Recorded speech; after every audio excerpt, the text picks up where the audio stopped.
ಹಾಗಾಗಿ ಇವತ್ತು ನಮ್ಮ ಧ್ವನಿಯಿರತಕ್ಕಂಥ ನಮ್ಮಂಥ ಸಮುದಾಯಗಳಿಗೆ ಇವತ್ತು ವಿಧಾನಸಭೆಯಲ್ಲಿರ್ಬೋದು, ವಿಧಾನ ಪರಿಷತ್ನಲ್ಲಿರ್ಬೋದು, ಎರಡೂ ಕಡೆನೂ ನಮಗೆ ಯಾವುದೇ ರೀತಿಯ ಜನಪ್ರತಿನಿಧಿಗಳಿಲ್ಲ ನಮ್ಮ ಪರವಾಗಿ ವಾಯ್ಸ್ ಮಾಡಲಿಕ್ಕೆ. ಆದರೆ ಒಂದು ಅವಕಾಶ ಇತ್ತು, ಅದನ್ನು ಕೂಡ ಸರ್ಕಾರ ನಮಗೆ ವಂಚನೆ ಮಾಡತಕ್ಕಂಥ ನಿಟ್ಟಿನಲ್ಲಿ ಯೋಚನೆಯನ್ನು ಮಾಡಿದೆ ಅಂತ ಕಾಣ್ತದೆ. ಅದೇನಪ್ಪಾ ಅಂತಂದ್ರೆ ವಿಶ್ವಕರ್ಮ ನಿಗಮ ಮಂಡಳಿ ಅಧ್ಯಕ್ಷ ಸ್ಥಾನವನ್ನು ಕೂಡ ಈವರೆಗೂ ಮಾಡಿಲ್ಲ. ಮೇ 2 ವರ್ಷ ಆಗುತ್ತೆ ಸರ್ಕಾರ ಬಂದು, ಆದರೂ ಕೂಡ ನಿಗಮ ಮಂಡಳಿ ಅಧ್ಯಕ್ಷರ ನೇಮಕ ಮಾಡಿಲ್ಲ. ಅಧ್ಯಕ್ಷ ನೇಮಕ ಆಗಿದ್ರೆ ಕೂಡ ಅವರವರು ನಮ್ಮ ಸಮುದಾಯದ ಪರವಾಗಿ ಧ್ವನಿ ಮಾಡಿ ನಮ್ಮ ಸಮುದಾಯಕ್ಕೆ ಬೇಕಾದಂಥ ಸೌಲಭ್ಯಗಳನ್ನು ಸರ್ಕಾರ ಮುಖಾಂತರ ಕೊಡತಕ್ಕಂಥ ಕೆಲಸವನ್ನು ಮಾಡ್ತಿದ್ರು ಅಂತ ಹೇಳಿ ನಮ್ಮ ಒಂದು ಆಶಾಭಾವನೆ. ಹಾಗಾಗಿ ಇವತ್ತು ಬಜೆಟ್ನಲ್ಲಿ ಅನುದಾನವನ್ನು ಕೊಡತಕ್ಕಂಥ ಸಂದರ್ಭದಲ್ಲೂ ಕೂಡ ಬಜೆಟ್ನಲ್ಲಿ ಘೋಷಣೆ ಮಾಡಬೇಕಾದ್ರೆ ಏನ್ ಮಾಡ್ತಾರೆ ಅಂತಂದ್ರೆ ಅರ್ಧೋಭಿವೃದ್ಧಿ ನಿಗಮದ ಜೊತೆ ಜೋಡಣೆ ಮಾಡಿ ಅರ್ಧೋಭಿವೃದ್ಧಿ ನಿಗಮಕ್ಕೆ ಒಟ್ಟಾರೆ ಹಣವನ್ನು ಕೊಟ್ಟು ಅಲ್ಲೇ ನೀವು ನಿಗಮದಲ್ಲಿ ಉಳಿದಂತ ಜಾತಿವಾರ ನಿಗಮಗಳಿಗೆ ಹಂಚಿಕೆ ಮಾಡಿ ಅನುದಾನ ಅಂತ ಹೇಳ್ತಾರೆ. ದಯವಿಟ್ಟು ಅಲ್ಲಿ ನಮಗೆ ಆ ನಿಗಮದಿಂದ ಸವಲತ್ತುಗಳನ್ನು ಕೊಡಲಿಕ್ಕೆ ಆಗೋದಿಲ್ಲ, ಅನುದಾನವನ್ನು ಕೇಳಲಿಕ್ಕೆ ಆಗೋದಿಲ್ಲ. ಅದರಲ್ಲಿ ಹಿಂದುಳಿದ ವರ್ಗಗಳ ಕಲ್ಯಾಣ ಇಲಾಖೆ ಮಂತ್ರಿಗಳು ಮತ್ತೆ ಅಲ್ಲಿ ವಾಯ್ಸ್ ಮಾಡ್ತಕ್ಕಂಥವ್ರು ಇರ್ತಾರೆ, ಅವರುಗಳು ಏನ್ ಬೇಕು ಅದನ್ನು ಬಹುಪಾಲು ಹಂಚಿಕೆಯನ್ನು ಮಾಡ್ಕೊತಾರೆ. ನಮ್ಮಂತ ದಲಿತ ಸಮುದಾಯಗಳಿಗೆ ಸಿಗ್ತಕ್ಕಂಥ ತುಂಬಾ ಕಷ್ಟ ಆಗಿದೆ. ಆ ದಿಕ್ಕಿನಲ್ಲಿ ಈ ಪ್ರಸ್ತುತ ಬಜೆಟ್ನಲ್ಲಿ ದಯಮಾಡಿ ಮಾನ್ಯ ಮುಖ್ಯಮಂತ್ರಿಗಳನ್ನು ನಾವು ಮನವಿಯನ್ನು ಮಾಡ್ತಾ ಇದ್ದೇನೆ. ವಿಶೇಷವಾಗಿ ನಮ್ಮ ಸಮುದಾಯದ ವಿಶ್ವಕರ್ಮ ನಿಗಮಕ್ಕೆ ಪ್ರಸ್ತುತ ಬಜೆಟ್ನಲ್ಲಿ ಅನುದಾನವನ್ನು ಘೋಷಣೆ ಮಾಡಬೇಕು, ಪ್ರಸ್ತುತವಾಗಿ ಘೋಷಣೆ ಮಾಡಬೇಕು ವಿಶೇಷವಾಗಿ ನಾನು ಈ ಸಂದರ್ಭದಲ್ಲಿ ತಮ್ಮ ಮೂಲಕ ಮನವಿಯನ್ನು ಮಾಡ್ತಾ ಇದ್ದೇನೆ. ಹಾಗೆ 200 ಕೋಟಿ ಅನುದಾನವನ್ನು ಏನಕ್ಕೆ ಕೇಳ್ತಾ ಇದ್ದೇವೆ ಅಂತಂದ್ರೆ ಇದರಲ್ಲಿ ಹಲವಾರು ರೀತಿಯ ಸ್ಥಳದ ಅನುದಾನಗಳನ್ನು ನಿಗಮದಲ್ಲಿ ಸಾಲಗಳನ್ನು ಕೊಡ್ತಾರೆ. ಕಾರಣ ಉದಾಹರಣೆ ನೇರ ಸಾಲ, ಅರಿವು, ಶೈಕ್ಷಣಿಕ ವಾಸಸ್ಥಾನ, ಗಂಗಾ ಕಲ್ಯಾಣ ಮತ್ತು ಸ್ವಾವಲಂಬ ಸಾರಿಗೆ ಅಂತ ಹೇಳಿ ವೆಹಿಕಲ್ ಕೊಡ್ತಕ್ಕಂಥದ್ದು. ಇಂಥದ್ದು ಹಲವಾರು ಸ್ಥಳಗಳಲ್ಲಿ ಸಾಲಗಳನ್ನ ನಮ್ಮ ನಿಗಮಗಳಲ್ಲಿ ಕೊಡ್ತಾ ಇದ್ದಾರೆ. ಆದ್ರೆ ಈವರೆಗೂ ಕೂಡ ಒಂದೇ ಒಂದು ಗಂಗಾ ಕಲ್ಯಾಣ ಕೂಡ ವಿತರಣೆ ಆಗ್ತಿರ್ತಕ್ಕಂಥದ್ದು ನಮಗೆ ದುಃಖದ ವಿಚಾರ. ಹಾಗಾಗಿ ಇವತ್ತಿನವರೆಗೂ ಅನುದಾನದ ಕೊರತೆ ಎದ್ದು ಕಾಣ್ತಾ ಇದೆ ನಮ್ಮ ನಿಗಮದಲ್ಲಿ.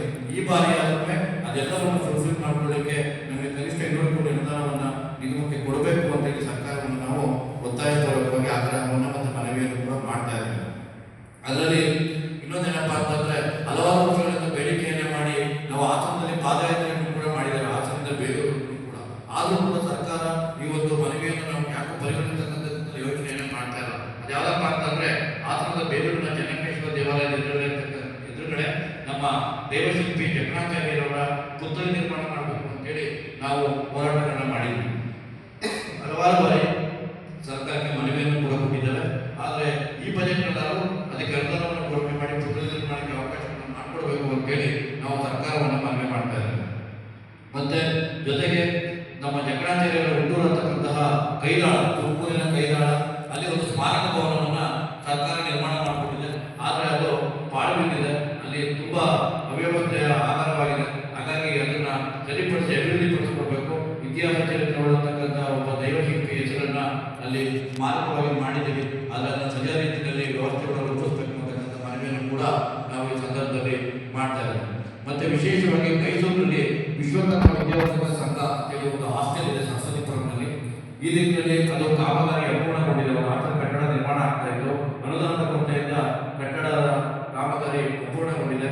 ಹಾಗಾಗಿ ನಮ್ಮ ಸಮುದಾಯದ ವಿದ್ಯಾರ್ಥಿಗಳ ಶೈಕ್ಷಣಿಕ ದೃಷ್ಟಿಯಿಂದ ಸರ್ಕಾರ ಬಜೆಟ್ನಲ್ಲಿ 2 ಕೋಟಿ ಅನುದಾನವನ್ನು ಬೀಳ್ತಿರೋದ್ರ ಮುಖಾಂತರ ನಮಗೆ ಆ ಒಂದು ಕಾಮಗಾರಿಯನ್ನು ಪೂರ್ಣಗೊಳಿಸಿಬಿಟ್ಟು ನಮ್ಮ ಸರ್ಕಾರ ನಮ್ಮ ಸಮುದಾಯಕ್ಕೆ ಅರಿವು ಮಾಡಿಕೊಡಬೇಕು ಕಟ್ಟಡವನ್ನು ಅಂತ ಹೇಳಿ ಮನವಿಯನ್ನು ಮಾಡ್ತಾ ಇದ್ದಾರೆ. ಹಾಗೆ ನಮ್ಮ ಸಮುದಾಯದ ಧಾರ್ಮಿಕ ಕ್ಷೇತ್ರಗಳು ಮತ್ತೆ ಗುರುಪೀಠಗಳು ಹಾಗೂ ಸಮುದಾಯದ ಪರ ಕಾಳಜಿ ಹೊಂದತಕ್ಕಂಥ ಯಾವುದೇ ಸಂಘ ಸಂಸ್ಥೆಗಳು ಅನುದಾನಕ್ಕಾಗಿ ಅಥವಾ ಸಮುದಾಯ ಭವನಕ್ಕಾಗಿ ಅರ್ಜಿಗಳನ್ನು ಸರ್ಕಾರದ ಮುಂದೆ ಕೊಟ್ಟಿದ್ರೆ ತಲಾ 1 ಕೋಟಿ ಅನುದಾನವನ್ನು ನೀಡಿ ನಮ್ಮ ಸಮುದಾಯ ಮುಖ್ಯವಾಗಿ ಬರಲಿಕ್ಕೆ ಅವಕಾಶವನ್ನು ಈ ಬಜೆಟ್ನಲ್ಲಿ ಮಾಡಿಕೊಡ್ಬೇಕು ಅಂತೇಳಿ ನಾನು ಸರ್ಕಾರಕ್ಕೆ ಮನವಿಯನ್ನು ಮಾಡ್ತಾ ಇದ್ದೇನೆ. ಹಾಗಾಗಿ ದಯಮಾಡಿ ಸರ್ಕಾರ ಇದನ್ನೆಲ್ಲ ಗಂಭೀರವಾಗಿ ಪರಿಗಣನೆ ಮಾಡಬೇಕು.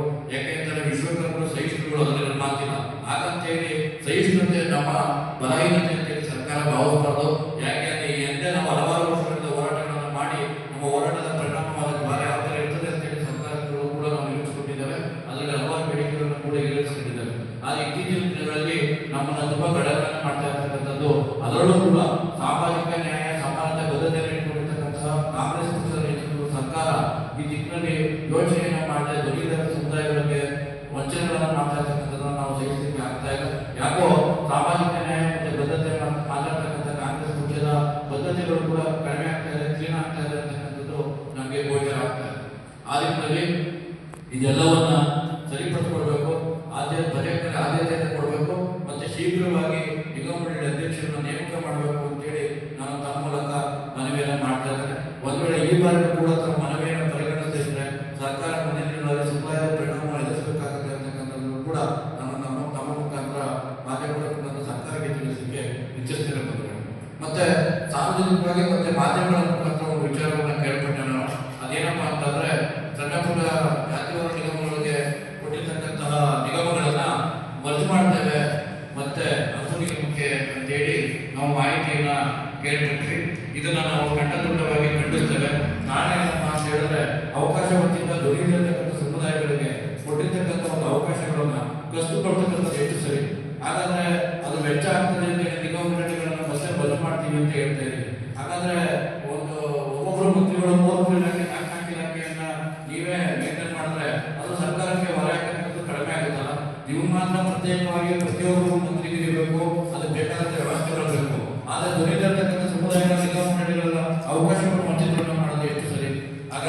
ಇದೆಲ್ಲವನ್ನೂ ಕೂಡ ಸರ್ಕಾರ ದಯಮಾಡಿ ಸರಿಯಾದ ರೀತಿಯಲ್ಲಿ ಯೋಚನೆ ಮಾಡಿ ನಮ್ಮ ನಿಗಮಕ್ಕೆ ನ್ಯಾಯ ಮಾಡಿಕೊಡಬೇಕು.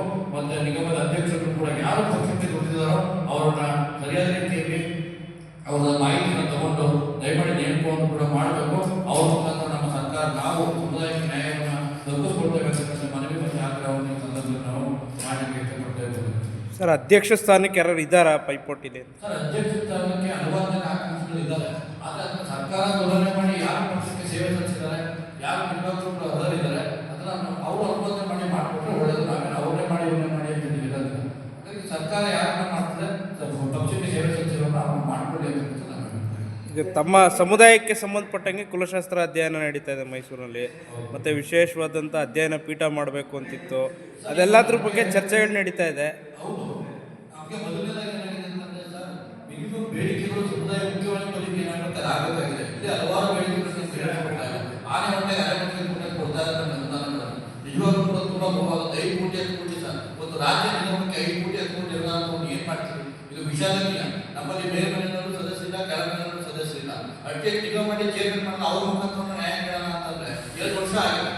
ಇವತ್ತು ನಿಗಮ ಮಂಡಳಿ ಅಧಿಕಾರಿಗಳನ್ನ ಇವ್ರ ಜಿಲ್ಲೆಗಳಿಗೆ ನೇಮಕರಾಗಿರೋರಿಗೆ ಇವ್ರಿಗೆ ಯಾವ ಡಾಕ್ಟರ್ ಮತ್ತೆ ರಾಜಕಾರಣ ಅವ್ರನ್ನೆಲ್ಲ ಮಾಡ್ಕೊಳ್ತಾರೆ ಇಮಿಡಿಯೇಟ್ ಆಗಿ. ಆದ್ರೆ ನ್ಯಾಯಬದ್ಧವಾಗಿ ಯಾವ ಸಮುದಾಯಗಳಿಗೆ ಧ್ವನಿಯಿಂದ ಆ ಸಮುದಾಯಗಳಿಗೆ ಮಾಡಬೇಕು ಅಂತಕ್ಕಂಥ ಸಾಮಾಜಿಕ ನ್ಯಾಯವನ್ನು ಮಾರ್ಗದರ್ಶನ ಮಾಡ್ತಕ್ಕಂಥ ಕಾಂಗ್ರೆಸ್ ಪಕ್ಷದ ಜನಪ್ರತಿನಿಧಿಗಳಿಗೆ ಗೊತ್ತಾಗ್ತಾ ಇದೆ ಸರ್. ಇದು ಅದನ್ನ ಮಾಡ್ಕೊಡ್ಬೇಕಲ್ಲ.